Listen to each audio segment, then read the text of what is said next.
Good morning from Manchester, everybody, where dark clouds are forming over Old Trafford when it comes to getting transfers over the line. Big updates this morning on Wan Bissaka, Scott McTominay, Matthias de Ligt and Mazraoui. An update on the Andre situation. There's a bit of a positive for Manchester United.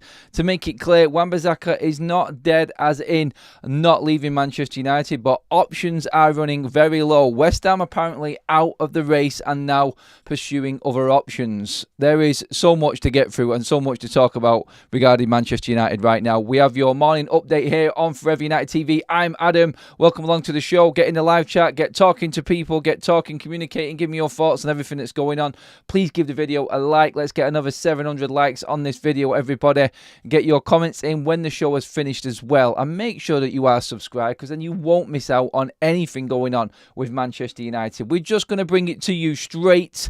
We're going to mess around. No, we're not messing around. We are just going to give it as it is, as many facts as possible, break it down, get your opinions, and get right down to the bottom of what is actually going on at Manchester United right now. There is a lot going on at Manchester United right now, and it is not all of the positive for a lot of people.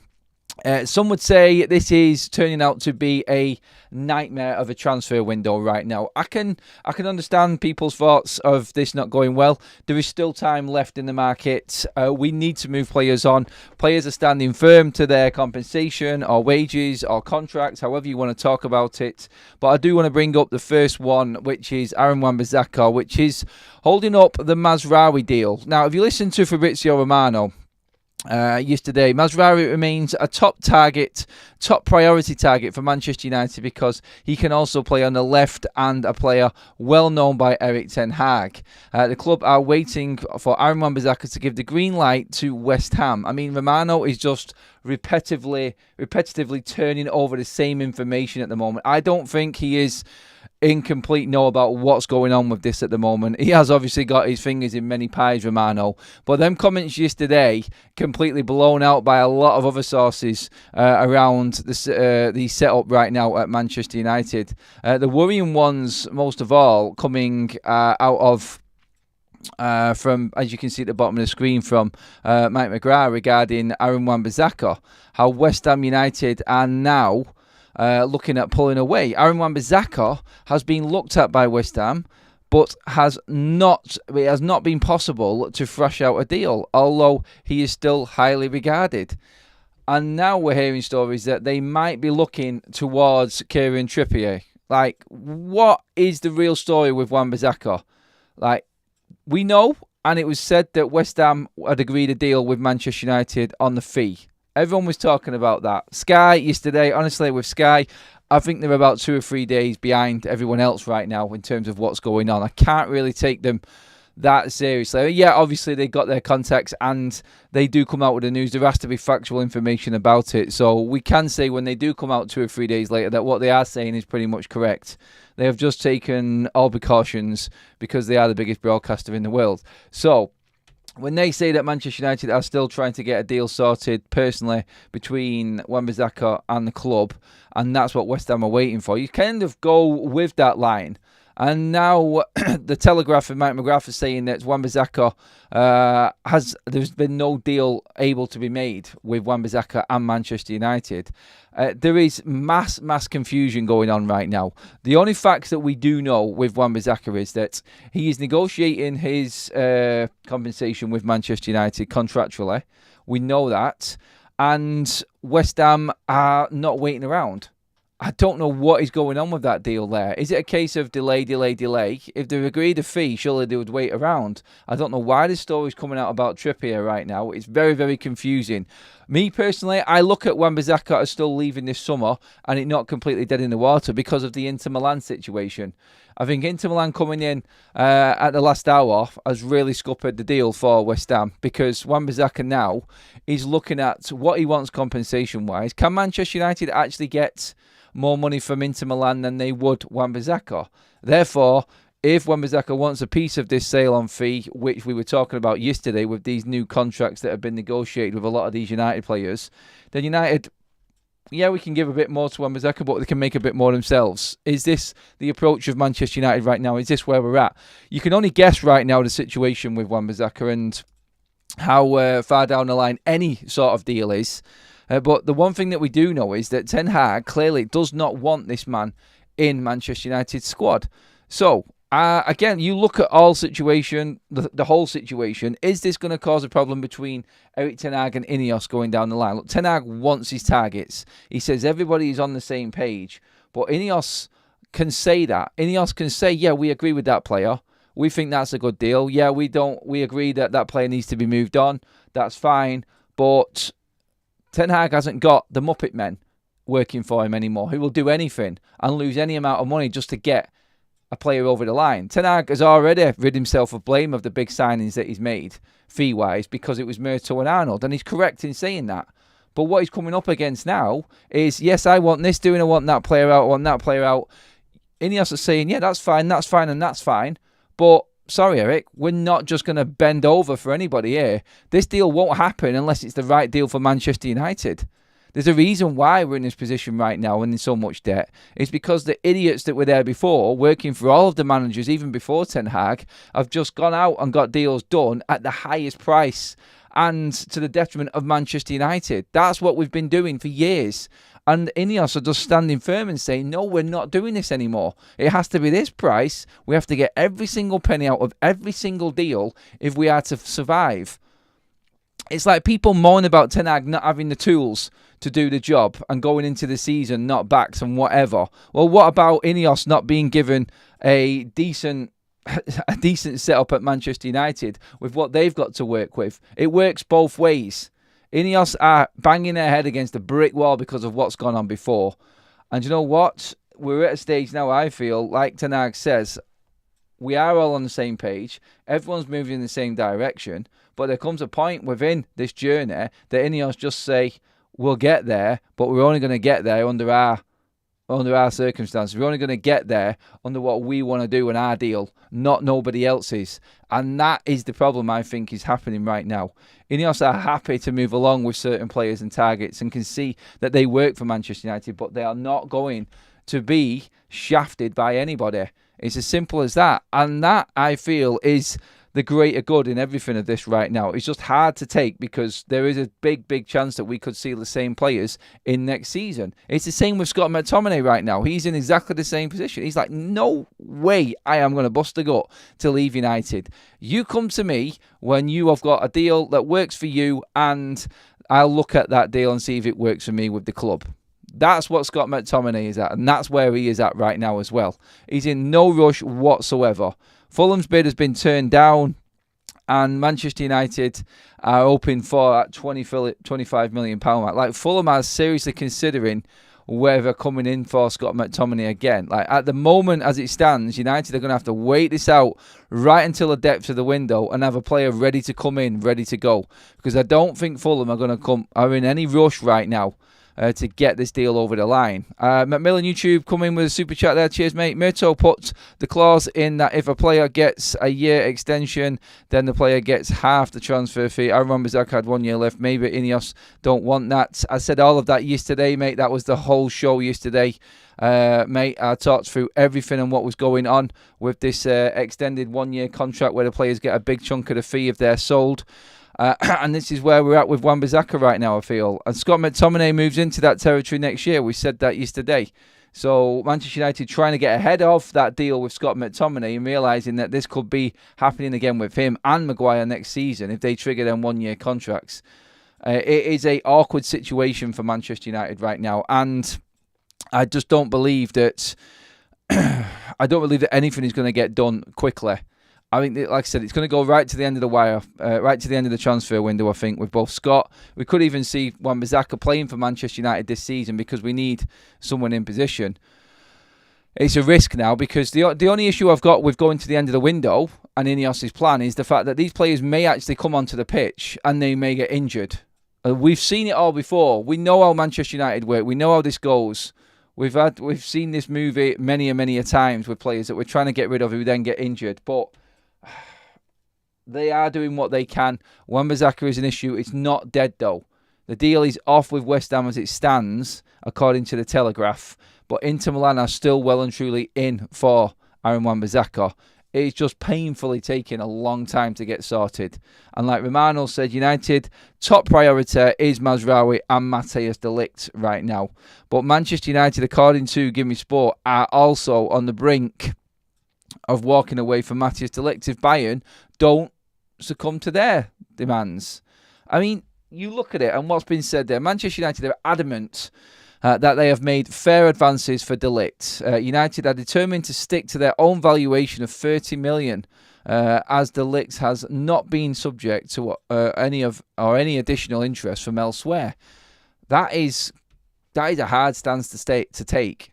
It also says Manchester United are threatening to walk away from negotiations with Bayern as they will not entertain bowing to the demands for Matthias de Ligt in the coming days, despite being determined to sign him. Now, again, United and INEOS will have their valuation. If that valuation isn't accepted by the club, there is a big chance that they walk away. Everybody and every Manchester United fan will then go, why the hell have we been bothering chasing a player for so long and then got to this stage? That is an argument that a lot of people are going to throw at INEOS. But there is that side of it where you look at it and go, well, he's our top target and we're going to push this as far as we possibly can. So why wouldn't we get far down the line with it? The only issue I see with Matthias de Ligt is if we do end up walking away, I don't think we will. I think we'll sign Matthias de Ligt. I don't think Manchester United have any other significant centre-back in line to come in. And we know we need another centre-back. We definitely need one more centre-back. Because I cannot... I will not... It's hard for me to say, isn't it? Because I'm backing the line of INEOS and I'm backing what they're doing right now. But still, you've got to look at de Ligt or Lindelof. Maguire or de Ligt. Honestly, right now, to see Maguire and Lindelof play another full season at Manchester United will destroy me. And then see Lindelof walk away with us getting absolutely nothing next season for him. I don't know where INEOS draw the line with this. How long they take to actually say, look, we need to just cut our losses right now with some of these players and just take what we can, just so we can get deals done. I'm all for hanging on and not paying the stupid extortionate prices for a lot of players that are out there. But I do still feel like Manchester United need to have a lot more in and a lot more players over the line before we start this season, or before the transfer window ends, in fact. But yeah, looking at everything as the way it is right now, I can understand everyone having a little bit of a flap and a panic because we're going to be going into the Community Shield with the same thing, with the same team. Hopefully Martinez is fit and we can get into that way, but it is concerning right now how long it's taking. But I still back up what INEOS are doing. I'll still back that they are trying to get the deals that fit Manchester United and suit Manchester United. They are banging their head against the brick wall. It is an impossible task. Regarding Scott McTominay and Fulham, interesting developments on what Fulham are looking at, because Manchester United, according to Tim Vickery, who is the South American football expert from TalkSport, said Manchester United could enter the race to sign Andre. Fulham have offered 20/25 million, which has been rejected by Fluminense. And their pursuit could now be complicated by Manchester United's interest. So, do United force the issue here? Fulham have officially contacted Fluminense for Andre. So that means that Scott McTominay is well and truly off. If they've offered 20 to 25 million for him, then that's them getting another option in for Scott McTominay. That's been turned down. If someone like Fulham are bidding for a player like that, should United be bidding for a player like that? So that's a question again to be asked. But Manchester United could come in here and bid. Like Tim Vickery is actually saying that United have made contact and are in talks.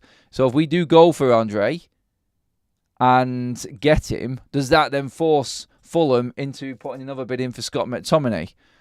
That is definitely an angle you can look at regarding what's happening right now. With Scott McTominay, Manchester United, the midfielder hunt. But still, looking at the situation as we are, we talked about Edison last night. We talked about, obviously, Rios. Sorry, I forgot his name for a minute there. Rios last night as well. United looking at all sorts of other options. Like the worry right now is like we thought it was going to be a midfield problem going into the season. But when I'm looking at the situation with United and Bayern Munich right now, United will not bid any higher than what they've got on the table for Matthias de Ligt. I think that's coming clearer. I've even spoke about Man United making a little bit of money and maybe upping the bid a little bit for Matthias de Ligt. Who is in a worse situation right now? It's like I can see the conversation between Ten Hag and INEOS going on, and they're saying, look, you've got two centre-backs there, Maguire and Lindelof. Like, Bayern Munich are probably, Bayern Munich are in a better situation, but INEOS were trying to argue with Ten Hag. I feel like the situation we've got right here is not the end of the world. Like, another year on, we can get Matthias de Ligt then. They've done this before. I don't know if this is going to work with Manchester United's situation right now, because I don't think Ten Hag has got it in him to get any more out of the playing squad that he's got right now. For one game here and there, it's not enough. He needs more players. He needs better players. So, INEOS well playing this game, and it's right to play this game and not succumb and buckle to all of these questions, all of these issues with buying players, getting players out. We do still need players in, and there has to be a line drawn at some point, I feel.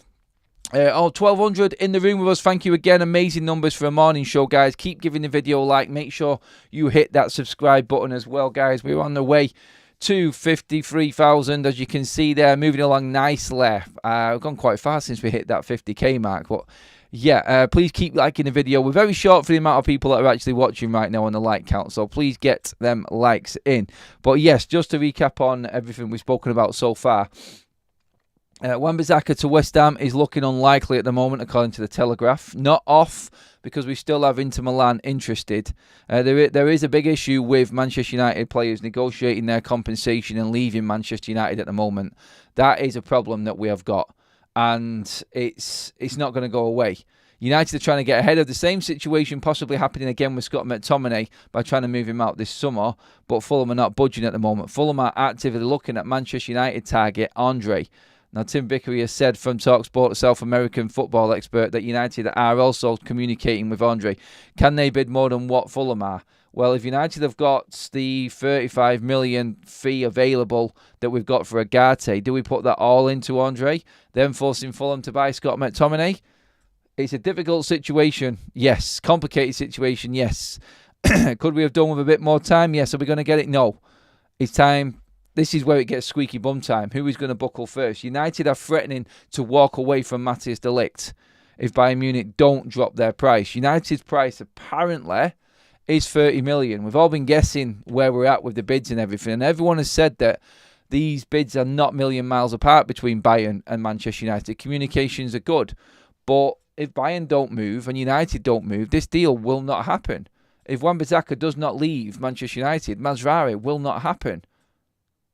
If Scott McTominay doesn't leave, then there are other midfielders that won't happen. Like, do United have a plan B for de Ligt and Agate ready to go? I think we would in midfield, but in defence, I am starting to get a little bit concerned about who is left and who else is available to come in. So, it is going to be very interesting over these next 2 weeks now, the last 2 weeks of the window. We've got about 3 weeks to go. But as it enters this stage now, someone has to buckle. Someone has to move. Like PSG need to move players on. Bayern need to move players on. United do. All three clubs need to bring players in as well. Who has got more funds available at their side? It's probably Bayern and PSG, but they've also spent a lot already. And United are banking on the fact that PSG have spent up and the fact that Bayern Munich are pretty much spent up for what they've got to available without selling players, that they would buckle on the prices for both Agate and de Ligt. It's not happened. And we're at loggerheads right now. It is full-on stalemate, negotiation stalemate right now for both de Ligt, Agate and Mazraoui. Manchester United are in a bit of a pickle, you could say, right now with everything that's happening. And it's going to be a interesting, let's just say, because the football's starting this weekend. By the way, guys, link is in the description and the link is pinned in top of the live chat as well to join the watch along for this weekend. United v Manchester City. We'll see who is actually lining up for Manchester United. We'll be getting guests on. We'll be getting you on if you want to come on, call in and have your say on everything Manchester United as well as the game. Get on there, click on that link in the live chat, guys. Completely free. Just log in there and you are done. That's where we got our watch-alongs for the season. The first one is the Manchester Derby this weekend, guys. So make sure you jump onto that. I'll quickly run through a few of your questions, actually, and comments on this one. I do like to do it occasionally on the morning show on the updates. Why agree personal terms with players and then not have the funds to buy them? I'm not an economist, but that is not sensible. I'm pretty certain, Babs, that's just the way that the football negotiation works and the transfer windows work. I'm pretty certain that Manchester United will have funds available and will pull triggers, but the funds that are available are the ones that they are ready to offer alongside that player's agreement in personal terms. But if the opposition club who's selling that player aren't willing to accept that fee, this is where we're at right now. But you have to have players lined up and everything ready to go just for when that bid happens. And I think United will have other options of a lot of other players agreeing with personal terms ready to go if we don't get our plan A. Brett says, what have INEOS actually done to deserve your trust, Adam? Sacked loads of staff, but got rid of no players that have been here too long. Greenwood, Donny van der Beek. Let's just see as well. With Martial's finally gone. Not their fault, not their fault, not their fault. Their players are coming to the end of the contract. They've brought in staff that actually want to progress at Manchester United, so I'm happy with that. And let's be honest, yeah, this is being run properly now. Just because players aren't coming in doesn't mean we shouldn't trust INEOS. They're doing it properly and they're making sure that United don't overpay. Because if we could just go and overpay for Matthias de Ligt and then he gets one of them injuries that we're all worrying about, everyone's going to say, look, there's another player we didn't look into properly and he's injured again. We've paid over the top odds. Look, I'd rather not pay for these big players and have more money available next summer for the right player. If it sets the tone that Manchester United are sending out to the rest of Europe that we're not going to bid what you want for players, we'll wait it out a year and then you'll probably lose out next year. Yeah, it could be tough to take for a couple of years, but you have to start somewhere. Anyone who thought that this was just going to be a great transfer window and everything go back to going fantastic on the pitch instantly is sorely mistaken. This squad and this team that we've got right now is still good enough to make top four. Easily make top four. It's whether Ten Hag can get it out of him, whether them players can actually work properly for Ten Hag and listen to his instruction and actually perform to their ability, because none of them have. We've got absolute world beaters on their day that just can't be arsed turning up. So, yeah, the squad as it is at the moment, yeah, you could say it's worse than last season. Yep, agreed. I do believe that players are still going to come in. The transfer window is still open. I just look at INEOS, and yeah, you can just say it's my opinion on this one, but I would prefer them doing business the way they are doing now. I would, even if it meant not getting players in. We've done this sort of thing before. Rushed and got players like Casemiro and Antony for overpriced fees. We paid more than what we should have for Martinez. Good signing, but we could have got him for less. Everyone that Manchester United go for, it's like we wouldn't have spent this amount of money on Højlund. We wouldn't have spent this amount of money on Onana or Mason Mount if INEOS were in charge of Manchester United. So in terms of answering the question, what does and what have INEOS done to get my support, it's not working and operating exactly the same way as Manchester United always have done. It is a breath of fresh air. And yes, the quality of the squad isn't good enough. But everybody knew it was going to take a bit of time to get all of these players out and get Manchester United moving again. 3-year project. Where are we going to be? I don't know. Honestly, I don't know. There are still plenty of deals that can be done this transfer window, and there is still a lot of options out there for Manchester United. So let's just see. And we'll probably do a show where we judge it. We'll see if I'm wrong. We'll see if everyone who was calling me out is actually right with INEOS by the end of this window. Like September 2nd, September 1st. So September 2nd, after we played Liverpool, and we found out where we are going into the first international break, and we can properly judge this window and what INEOS' first window has been like. I think that's a conversation for us all to be getting involved in. And I will sit here gladly and take all of the criticism from you guys for me saying that INEOS are doing the right thing because the team is shit or whatever. we might have even done more business, and I'll be laughing saying that we were right to trust in INEOS and see this out till the end of the window. There is lots of different things, permutations, situations that can come about yet before the end of this window, and there is a lot going on with Manchester United. It's intriguing anyway, to say the least, isn't it? Absolutely correct, Mike. There is no way Pep will let that happen again. I just don't know what you're talking about there, actually. Overpaid for Antony and Casemiro due to Erik ten Hag, who wanted the club to save the funds for Frankie de Jong and focus on bringing him in. Just see now. And we will pay dearly for years with those mistakes with Casemiro and Antony. With a lot of players, we will. Jadon Sancho's another one. He is. I don't care what anybody says. It's like no one else was in for Jadon Sancho when we bought him and we paid stupid amounts of money. No one else was in for Agate this summer apart from United. It is one of them awkward situations that we're in right now where we're looking back on stuff and you've got to decide as a fan, like, what would you rather be doing? Would you rather be looking long-term or quick fix? Because all we've done every single summer is quick fix signings. And all we've done is bitched and moaned about it constantly. And then you'll get through a season after making 3 or 4 signings in a transfer window. You'll get halfway through the season. I'd rather watch the kids play. I'd rather watch the academy kids play than these overpaid prancing ponies that are on the pitch right now. You know that conversation's coming about again. So right now we're looking at a situation where we may have to draft in Collier to midfield. We have to bring in other forwards in. But do you know what I mean? It's like you can't have it both ways. You can't have it both ways. And I just feel like United are doing the right work for the future. And it's going to be painful. Absolutely painful. Keep liking the video, guys. Let's get them likes over 300. Remember, I said I want 700 for this video alone. It would be great to get through half of that through the live at least. Let's see what else we've got quickly before we finish up. Sancho fee was not stupid. We got him below market value. He turned out to be a flop, though. It wasn't below market value. Jadon Sancho wasn't worth that money.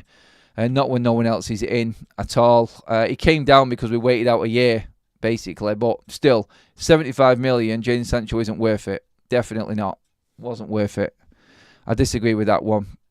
Jason, if we won't go, if they don't want to go, nobody wants them. Then cut their losses. Either give them for buttons or release these leeches. At the end of the day, United are trying to make money as well. We have bled money over the last few years, over the last decade, in fact. And INEOS are just trying to run this as a proper football business. It is awkward. It's tough. But I'll keep reiterating and saying, look, INEOS are just trying to get as much out of every deal. There will come a point where they just have to pull the trigger. But until that moment comes, they will still keep on trying to get as much out of anything that they possibly can.